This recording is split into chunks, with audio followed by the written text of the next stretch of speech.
From Montana's news leader, this is the MTN 530 News.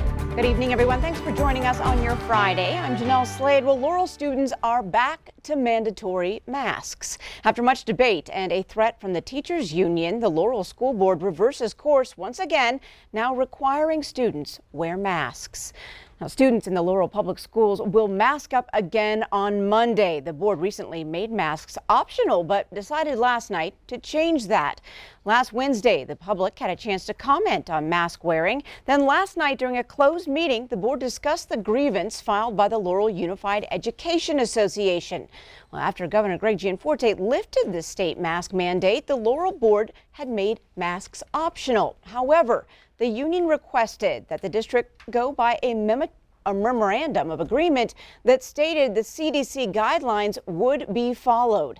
Well, last night, the board voted 4-2 that the agreement with the union takes precedence over policy.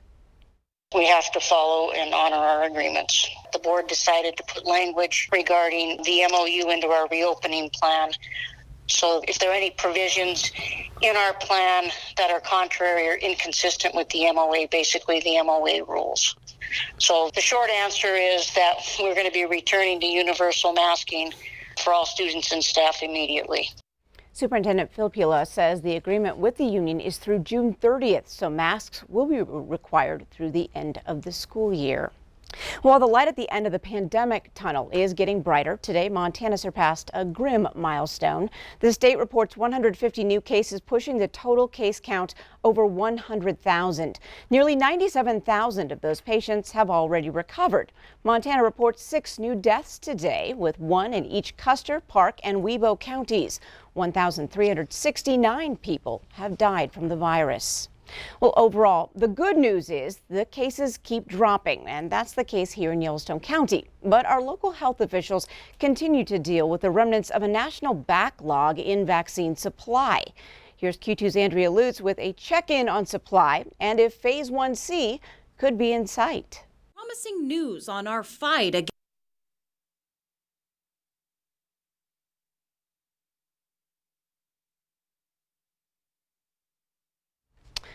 Sorry about that. We'll try to get to that story. Based on state allocation projections, the Unified Health Command expects to have 2,250 first dose appointments available next week. Clinics will be held Wednesday, March 3rd from 8 to 11:30 a.m. and from 1 to 4:30 p.m. Thursday, March 4th, again the same hours, and Friday, March 5th, 8 to 11:30 a.m. To schedule a first dose vaccination appointment, go to mtreadyclinic.org. Well, some residents on Billings West End are puzzled after rabbits that were everywhere in their neighborhood either disappeared or turned up dead. And it turns out it's not the only place it's happening. Q2's Russ Riesinger found out what the cause is and has more. Here at Casa Village, like a lot of places on Billings West End, it's not unusual to see a lot of rabbits hopping around. Seems like they're everywhere, or at least they were. Neighbors have not only gotten used to seeing them, some have become quite fond of them, even giving them names. But when I moved in here a year and a half ago, I learned about how much they want to eat all your stuff, so I got a greenhouse and raised gardens so that the rabbits and I could live together peacefully. I live a couple houses up there. We feed them about 8 o'clock in the morning. We buy loaves of bread to throw out to them. But things suddenly changed, and the rabbits that had been everywhere were nowhere to be found. And I said, do you know what happened to the rabbits? They're gone. I went out and started calling them, which I normally did, and they just sat, didn't move. And I thought, well, maybe they're eating grass and they're not hungry anymore. The next day they were all dead. They're catching a virus called rabbit hemorrhagic disease.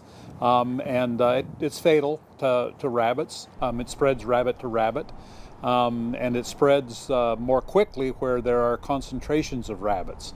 And as you've seen in many of the parking lots and areas around the west end of Billings, there's a lot of feral rabbits. They're not wild rabbits. Gibson says the virus poses no threats to people or other species, and there have been no confirmed cases of it spreading into Montana's wild rabbit population, such as cottontails or jackrabbits, only feral rabbits. Well, it's unclear what percentage of the population this virus will wipe out. Rabbits do have a reputation of being able to reproduce like rabbits. So don't bet against them being able to make a comeback. In Billings, I'm Russ Riesinger reporting for MTN News. All right, thanks so much, Russ. Now, Gibson says Fish, Wildlife and Parks has enough samples of the rabbits to know what's causing the problem. There's no need to call them if you do find a carcass. He says you should put it in a double bag and dispose of it in the trash. Well, the Montana Legislative Committee voted down a bill that would have delayed recreational marijuana sales across the state. As MTN's Jonathan Ambarian reports, it comes as lawmakers are taking quick action on bills to meet a major deadline. The House Business and Labor Committee heard testimony on House Bill 457 Friday morning. Just a few hours later, committee members voted to table the proposal. Under voter-approved Initiative 190, the state would begin taking license applications from potential recreational marijuana sellers in October, and legal sales could start January 1st, 2022. House Bill 457 would have pushed back both deadlines by a year. The bill's sponsor, Republican Representative Bill Mercer of Billings, said implementation should be delayed to give courts time to decide a lawsuit that claims the initiative should be invalidated because it illegally appropriated state money. He also questioned whether the state could successfully implement such a large program in such a short time. If this is going to go live, let's not have a situation where it is chaotic and not ready for prime time because we've put the cart well ahead of the horse. Opponents accused supporters of essentially trying to repeal the voter-approved law and said the state can get the program running without a delay. We have a mature industry in the medical marijuana industry. We can add on to that with regulations to expand to cover recreational. Also on Friday, the committee tabled House Bill 568, which would have limited the number of recreational marijuana dispensaries in each county. The marijuana bills were among more than 24 that the committee took action on Friday. Any bill that doesn't appropriate money or affect state revenue has to pass through its first chamber by next Wednesday or it dies. In Helena, Jonathan Ambarian, MTN News. All right, thanks so much, Jonathan. Also today, the Montana House for a second time has endorsed a bill to compensate those who've been imprisoned for crimes that they didn't commit. But the latest version creates more restrictions for those seeking payment. The House voted 88-12 on Friday to advance the bill, a vote that came 5 weeks after the House first voted for the measure. Since then, it was sent to the House Appropriations Committee, which amended it this week. The latest version says if you win a claim, you must withdraw any separate lawsuit in another court that seeks to hold accountable those who prosecuted you. Well, the sponsor of the bill, Representative Kathy Kelker of Billings, says the bill still does what it intended: compensate those wrongly convicted and help the state avoid huge payouts in lawsuits. Anyone who gets a claim under the bill would get $60,000 a year for every year of wrongful imprisonment. Well, the measure will go before the Senate after a final vote on Saturday. Montana U.S. Senator Steve Daines is named as the top Republican on a Senate health panel. Daines is now the ranking Republican on the Senate Finance Subcommittee on Health Care. He says this appointment will help him address many health issues facing Montana. Those issues include the cost of prescription drugs, methamphetamine addiction, and health care needs in rural areas.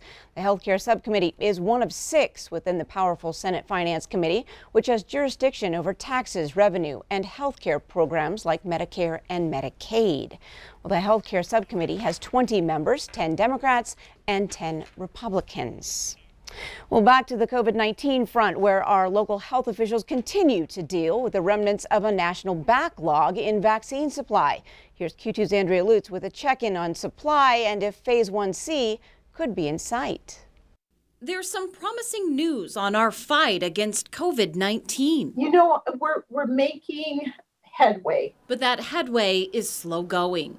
We still do not have the supply that we need to be able to vaccinate this community. And so it really is a supply and demand kind of right now that we're adjusting to. Yellowstone County Deputy Health Officer Sean Hines says as it stands now, 10% of our population has been vaccinated against the virus. So we're vaccinating about 2,200 people a week. And that's the allocation that's coming into the community. Governor Greg Gianforte announced this week Montana has used 93% of the doses the state's received, saying it's the best rate in the country. I asked Hines if that meant Yellowstone County could soon move into the next phase, 1C. We're a ways from that unless more vaccine comes in. 1A and 1B really are comprised of about 40 to 50,000 people. And so thinking of that in terms of our vaccination numbers each week in the community, we're a ways. And with a new vaccine coming into the mix, she says it could provide a break in the supply and demand struggle. Emergency authorization for the Johnson & Johnson vaccine should be coming into play any day now.